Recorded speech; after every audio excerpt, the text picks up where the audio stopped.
चलिए बच्चों, आप यहाँ जो लिखा हुआ देख रहे हैं ये आपका कॉन्सेप्ट है।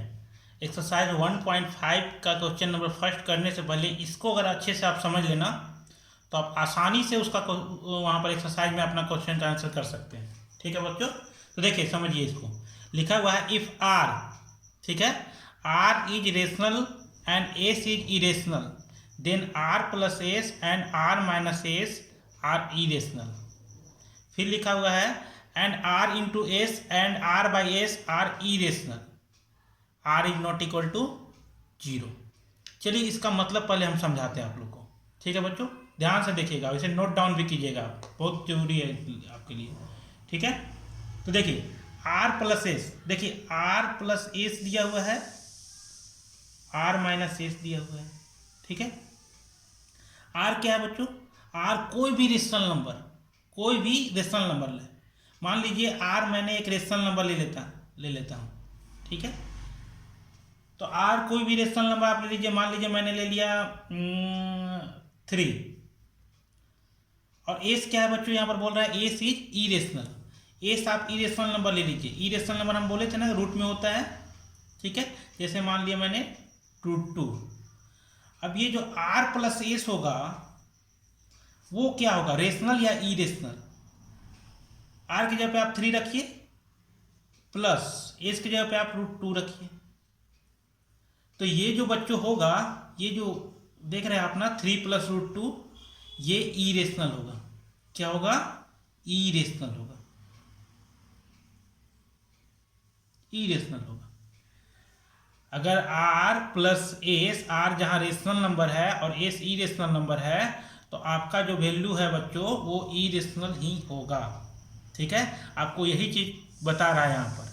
फिर आर माइनस एस, मान लीजिए आर हमने कुछ और ले लिया रेशनल नंबर में 1 और एस √3, इरेशनल। इरेशनल तो आपको पता है ना, रूट में होता है।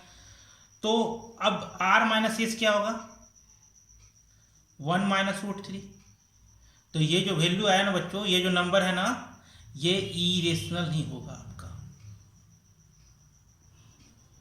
इरेशनल होगा। ठीक है, आपका जो है एक्सरसाइज 1.5 का क्वेश्चन नंबर फर्स्ट इसी से रिलेटेड है। अब आगे देखिए, आर इंटू एस दिया हुआ है। ठीक है, यहाँ पर बोल रहा था ना R into S and R by S R irrational. R मान लीजिए कोई भी ले लीजिए, आर आपको रेशनल नंबर लेना है। मैं अभी समझाने के लिए आपको एग्जांपल दे रहा हूँ यहाँ पर। ठीक है बच्चों, आर रेशनल नंबर आप ले लीजिए, मान लीजिए कि कोई भी नंबर 5 ले लीजिए। ठीक है, और एस इरेशनल नंबर √5 ले लीजिए। ठीक है, तो ये जो आर इंटू एस जो होगा ना बच्चों, 5 √5 होगा ना। आर की जगह पे हम लोग 5 रखे, अब एस की जगह पे क्या रखे? √5। तो ये जो नंबर होगा ना बच्चों, ये भी इरेशनल कहलाएगा। क्या कहलाएगा? इरेशनल कहलाएगा। ठीक है, इतना चीज आप लोग समझ लिए। अब हम लोग देखते हैं आर बाई एस। लेकिन हाँ, एक कंडीशन आप समझ लीजिए, यहाँ पर कंडीशन है कि R is not equal to 0। R 0 नहीं होना चाहिए इस जगह। आर इंटू एस में अगर आर 0 हो गया बच्चों, तो ऑब्वियसली कि एस भी 0 हो जाएगा, यानी कि वो रेशनल नंबर बन जाएगा ना। इसलिए आर 0 नहीं होना चाहिए, तब ये कंडीशन में इरेशनल होगा। ठीक है बच्चों, अब हम लोग देख लेते हैं आर बाई एस का क्या कंडीशन है। आर बाई एस, आर मान लीजिए आप लोग लिए 1 और एस को ले लिए √2। ठीक है, तब बताइए आर बाई एस क्या होगा? 1/√2 होगा ना। तो ये भी नंबर जो होगा आपका इरेशनल होगा बच्चों, इरेशनल ही होगा। ये भी नंबर जो होगा आपका इरेशनल होगा। तो आपने देखा कि अगर आर रेशनल नंबर है और एस इरेशनल है, तो दोनों का सम जो होगा इरेशनल होगा। अगर आर रेशनल है और एस इरेशनल है, तो दोनों का सब्ट्रैक्ट यानी कि माइनस अगर करने पर भी वो इरेशनल होगा। अगर आर रेशनल है और एस इरेशनल है, तो दोनों का मल्टीप्लिकेशन या भी प्रोडक्ट भी उसका इरेशनल होगा। कंडीशन ये है कि R is not equal to 0 होना चाहिए, मतलब आर 0 नहीं होना चाहिए, तभी ये इरेशनल होगा। नहीं तो आर 0 हो जाएगा तो फिर क्या, ये इरेशनल नहीं, रेशनल बन जाएगा ना। फिर अगर आर रेशनल है और एस इरेशनल है तो उसका जो पी बाई क्यू के फॉर्म में जो होगा वो भी जो होगा इरेशनल ही होगा। ठीक है बच्चों, तो इस बात को आप ध्यान में रखिए, इसी से रिलेटेड आपका सारा क्वेश्चन है। ठीक है, चलिए मैं यहाँ आपको थोड़ा समझाना चाहता हूँ, प्रूव करना चाहता हूँ कि आखिर ये इरेशनल कैसे हो जाता है। मैंने एक वैल्यू रखा है आर प्लस एस। ठीक है, आर प्लस एस लिया है R3 और एस इरेशनल नंबर यानी कि √2। तो 3 प्लस √2 इरेशनल ही क्यों हो गया, रेशनल क्यों नहीं हुआ? तो अब देखिए बच्चों, 3 ऐसे ही रहने दीजिए। √2 का वैल्यू आपको पता है, √2 का वैल्यू अप्रोक्स में बताइए, तो होता है 1.4142 अप्रोक्स में वैल्यू होता है ना। ये बढ़ते जाता है, आपको पता है ना कि ये क्या होता है, नॉन टर्मिनेटिंग और नॉन रिकरिंग होता है ना बच्चों। अब इसको ऐड कीजिए आप, जब आप इसको ऐड कीजिएगा बच्चों तो क्या आएगा, 3 और 1 4.4142 इसी तरह होते जाएगा। इसका मतलब ये भी तो नॉन टर्मिनेटिंग नॉन रिकरिंग ही बना ना, तो इसीलिए ये क्या बन जाता है, इरेशनल बन जाता है बच्चों। ठीक है, तो मैं थोड़ा सा आपको समझाना चाहता था कि ये कैसे इरेशनल बनता है। ठीक है, तो आप इस बात को बस ध्यान में रखिएगा, इस पॉइंट को नोट कर लीजिएगा। ठीक है बच्चों, अब इसी से आपका एक्सरसाइज 1.5 का क्वेश्चन नंबर फर्स्ट है। ठीक है बच्चों, चलिए बच्चों एक्सरसाइज 1.5 का क्वेश्चन नंबर फर्स्ट करते हैं। अब हम लोग बोल रहे हैं classify the following number as rational और इरेशनल। जो नंबर नीचे दिया हुआ है उसे आपको बताना है कि कौन रेशनल है कौन इरेशनल है। ठीक है, तो चलिए इसे हम लोग करते हैं अभी। चलिए देखिए, आपका फर्स्ट में क्या दिया हुआ है, 2 माइनस √5 है ना। अब देखिए हम पिछला कॉन्सेप्ट को देखे थे तो क्या था, ये रेशनल नंबर है, 2 रेशनल नंबर है ना बच्चों। चलिए ये आर है और ये माइनस उसके बाद क्या है, √5 क्या है, ई रेशनल यानी कि एस।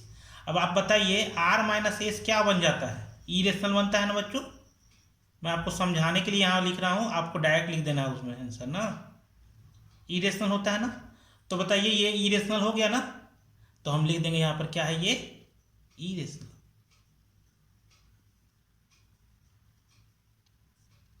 ठीक है, देखिए कितना आसानी से आपने बता दिया कि ये इरेशनल है। आपको इरेशनल और रेशनल बताना था, आपने आसानी से बता दिया इरेशनल है। अब सेकेंड देखते हैं हम लोग। सेकेंड में बच्चों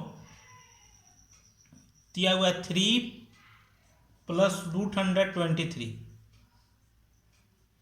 उसके बाद माइनस √123।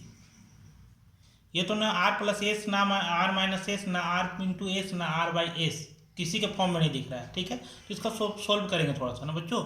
इसको सोल्व करते हैं कैसे, देखो 3 प्लस √123 को ऐसे रहने दो, ब्रैकेट हटाओ और यहाँ क्या हो जाएगा, माइनस √123 है ना पहले से। अब देखिए प्लस √123 और माइनस √123 क्या हो जाएगा बच्चों, ये कैंसिल हो जाएगा और ये कैंसिल हो जाएगा तो क्या बचेगा, 3। अब बताइए 3 रेशनल नंबर है कि ई रेशनल नंबर है, तो आप बोलिएगा सर ये रेशनल नंबर है, क्योंकि इसे हम लोग पी बाई क्यू के फॉर्म में लिख सकते हैं, है ना। 3/1 करके लिख सकते हैं ना पी बाई क्यू के फॉर्म में, तो ये रेशनल हो गया। चलिए सेकेंड क्वेश्चन हो गया आप लोग का। थर्ड देख लेते हैं हम लोग, 2√7 बाई 7√7। तो इसे भी आपको थोड़ा सोल्व करना होगा। देखिए ऊपर भी √7 नीचे भी √7, तो ये √7 क्या हो गया, कैंसिल हो गया, तो बचा क्या, 2/7। अब बताइए 2/7 रेशनल या इरेशनल, तो आप बोलिएगा रेशनल है सर, हो गया ना। फोर्थ नंबर क्वेश्चन देख लेते हैं बच्चों हम लोग। फोर्थ नंबर क्वेश्चन है 1/√2। अभी जस्ट हमने बताया ये किसका फॉर्म में है, देखिए R1 क्या है, रेशनल नंबर यानी R, और √2 क्या है, ई रेशनल नंबर यानी एस। अभी बताया था ना कि R बाई एस रहता भी है तो भी वो क्या हो जाएगा, ई रेशनल हो जाएगा। क्या हो जाएगा बच्चों, ई रेशनल हो जाएगा। बस यही है कि R is not equal to 0 होना चाहिए, मतलब ऊपर R जो है 0 नहीं होना चाहिए। ठीक है, अगर R ऊपर 0 हो जाएगा ना बच्चों तो ये 0 हो जाएगा यानी कि रेशनल बन जाएगा ना। तो यहाँ पर तो 0 है नहीं, इसका मतलब ये क्या है, ई रेशनल है। ये कैसा नंबर है, ई रेशनल है। चलिए फिफ्थ नंबर क्वेश्चन लास्ट देख लेते हैं हम लोग। 2 × पाई। अब बताइए 2 क्या है, रेशनल नंबर, पाई क्या है, irrational number, R into S के फॉर्म में आ गया, यानी ये भी क्या हो गया, इरेशनल। कितने आसानी से हम लोग ने रेशनल और इरेशनल को क्लासीफाई कर लिया। ठीक है बच्चों, तो ये एक्सरसाइज 1.5 का क्वेश्चन नंबर फर्स्ट आपका कंप्लीट।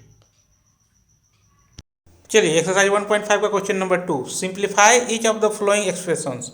आपको जो नीचे एक्सप्रेशन दिया हुआ है बच्चों, इसे सिंप्लीफाई करना है। ठीक है, कुछ फॉर्मूले का यूज होगा, आप उसे नोट डाउन करते जाइएगा। चलिए इसे करते हैं। चलिए बच्चों देखिए, सेकेंड में क्या है, 3 प्लस रूट 3 और 2 प्लस रूट 2। ठीक है, इसी को सिंप्लीफाई करना है ना। तो देखिए इसे सिंप्लीफाई कैसे करेंगे हम लोग। सबसे पहले आप 3 को उठाइएगा, 3 को लीजिए और 3 से ये दोनों में मल्टीप्लाई कीजिएगा। ठीक है बच्चों, ध्यान दीजिएगा। देखिए 3 से हम 2 में मल्टीप्लाई करते हैं। देखिए साइन का भी ध्यान देना पड़ता है आपको यहाँ पर। इसके आगे क्या छुपा हुआ है, प्लस का साइन, इसके आगे भी क्या है, प्लस का साइन। तो प्लस प्लस क्या होगा, मल्टीप्लाई करने के बाद प्लस, जो कि लिखे भी ना तो चलेगा। ठीक है, तो 3 2 जा कितना हो गया बच्चों, 6 हो गया ना। अब देखिए 3 प्लस 3 और प्लस रूट 2 मल्टीप्लाई करेंगे कितना होगा, तो प्लस प्लस प्लस, 3 से रूट 2 में मल्टीप्लाई करेंगे कितना होगा बच्चों, 3 रूट 2 हो गया ना। अब देखिए इससे तो हो गया दोनों में, अब इसका उठाएंगे तो रूट 3, केवल रूट 3 नहीं, इसका साइन भी देखना होगा आपको, प्लस रूट 3 है ना। तो प्लस रूट 3 और प्लस 2 मल्टीप्लाई करेंगे कितना होगा बच्चों, प्लस 2 रूट 3। ठीक है, अब उसके बाद प्लस रूट 3 और प्लस रूट 2 है ना। जैसे कि हम लोग इसे लिए थे तो दोनों में मल्टीप्लाई किए, उसी तरह इसे भी लेकर हम लोग दोनों में मल्टीप्लाई करेंगे। तो plus root 3 into plus root 2 कितना हो जाएगा बच्चों, प्लस रूट 6। देखिए रूट रूट रूट के अंदर में रूट मल्टीप्लाई हो जाता है। ठीक है बच्चों, तो 3 2 जा कितना हो जाएगा, 6 प्लस रूट 6। अब ये आपका क्या हो गया, सिंप्लीफाई हो गया। ठीक है, सेकेंड देख लेते हैं हम लोग।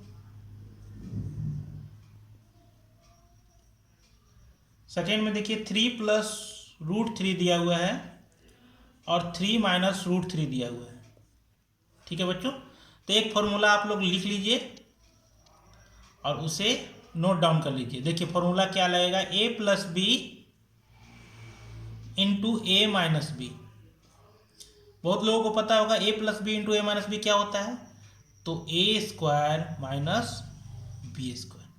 ठीक है बच्चों, यही फॉर्मूला को अभी यूज करेंगे यहाँ पर। कैसे, देखिए a 3 है, b क्या है रूट 3, तो a प्लस बी है और यहाँ भी a माइनस बी है ना बच्चों। तो यही फॉर्मूला यूज होगा, मतलब कि हम लोग क्या लिख सकते हैं डायरेक्ट, ए स्क्वायर माइनस बी स्क्वायर। एक जगह पे क्या है 3, यानी कि 3 का स्क्वायर माइनस बी की जगह पे क्या है बच्चों, रूट 3, यानी रूट 3 का स्क्वायर हो गया ना। अब देखिए 3 का स्क्वायर कितना हो जाता है बच्चों, 9। रूट 3 का स्क्वायर क्या कितना होगा। अच्छा बच्चों यहाँ देखिए हम समझाते हैं, रूट 3 का मतलब क्या होता है, रूट 3 इंटू रूट 3। अब जब आप इसको मल्टीप्लाई कीजिएगा तो क्या हो जाएगा, 3 इंटू 3 अंदर चला जाएगा ना ये। तो देखिए ये पेयर बन गया ना, तो एक पेयर क्या हो जाएगा, एक 3 निकल जाएगा, क्या हो गया 3। आप ऐसे समझिए, या फिर रूट 3 का स्क्वायर क्या होता है, देखिए 2 से ये रूट कैंसिल हो जाता है, 2 से क्या होगा रूट कैंसिल, बचेगा क्या बच्चों 3। ठीक है, तो 9 से 3 सब्ट्रैक्ट करेंगे कितना आएगा 6। हो गया सिंप्लीफाई, हो गया ना। अब चलिए देखिए third number, root under 5 plus root 2 का होल स्क्वायर है ना बच्चों। तो आपको एक फॉर्मूला और भी याद रखना है, a प्लस बी का होल स्क्वायर क्या होता है, A square plus 2ab plus B square. ठीक है, ये फॉर्मूला यहाँ कैसे लग रहा है, देखिए यहाँ रूट 5 के जगह पे a हम लोग ले लेंगे प्लस रूट 2 क्या हो गया b, तो a प्लस बी का होल स्क्वायर में इसको तोड़ सकते हैं, तो डायरेक्ट क्या लिखेंगे हम लोग, a square plus 2ab plus B square. चलिए a स्क्वायर की जगह में क्या लिखेंगे, रूट 5 का स्क्वायर प्लस 2ab यानी 2 इंटू एक जगह पर √5 और b की जगह पर √2, फिर प्लस b² का मतलब √2 का स्क्वायर हो गया ना। अब √5 का स्क्वायर अभी जस्ट बताया मैंने बच्चों कि स्क्वायर से क्या होता है, रूट कैंसिल हो जाता है, बचा कितना 5 प्लस देखिए रूट और रूट में जो नंबर रहता है वो मल्टीप्लाई हो जाता है, तो कितना हो जाएगा 5 2 जा 10 यानी कि 2√10 प्लस अब इसमें भी क्या होगा, स्क्वायर से रूट कैंसिल यानी कि 2। अब देखिए यहाँ 5 है और यहाँ पर 2 है, एक कास्ट है ना बच्चों 5 और 2, इसका मतलब 5 और 2 इसके आगे भी प्लस है, इसके आगे भी प्लस है, तो प्लस प्लस ये है, इसका मतलब ये क्या होगा ऐड हो जाएगा, 5 और 2 कितना हो जाएगा 7 प्लस 2√10 हो गया आपका सिंप्लीफाई, है ना। चलिए इसी तरह हम लोग फिर 4th नंबर क्वेश्चन कर लेते हैं। √5 माइनस √2, ठीक है, और √5 प्लस √2, आप बस देख कर बता सकते हैं कि कौन सा फॉर्मूला यूज होगा। देखिए a अगर √5 को a मान ले और √2 को b मान ले तो a minus B into A plus B. अभी जस्ट फॉर्मूला हमने लिखा था बच्चों a minus B into A plus B क्या होता है a² माइनस b²। फिर से मैं लिख देता हूँ a minus B into A plus B is equal to क्या होता है a² माइनस b², ठीक है। इस फॉर्म में ये है तो इसे हम लोग क्या लिखेंगे डायरेक्ट a² की जगह हम क्या लिखेंगे बच्चों √5 का स्क्वायर माइनस b² की जगह हम क्या लिखेंगे √2 का स्क्वायर। अब बताइए रूट स्क्वायर से कैंसिल हो जाएगा ना, स्क्वायर से रूट कैंसिल यानी बचा 5 और यहाँ भी कैंसिल यानी कि 2, 5 से 2 घटा कितना बचेगा बच्चों 3, हो गया सिंप्लीफाई। आपका क्वेश्चन नंबर 2 कंप्लीट हो गया। बस ऐसे ही सिंप्लीफाई करना है, कुछ फॉर्मूले हैं आप उसको याद कर लीजिएगा, ठीक है बच्चों।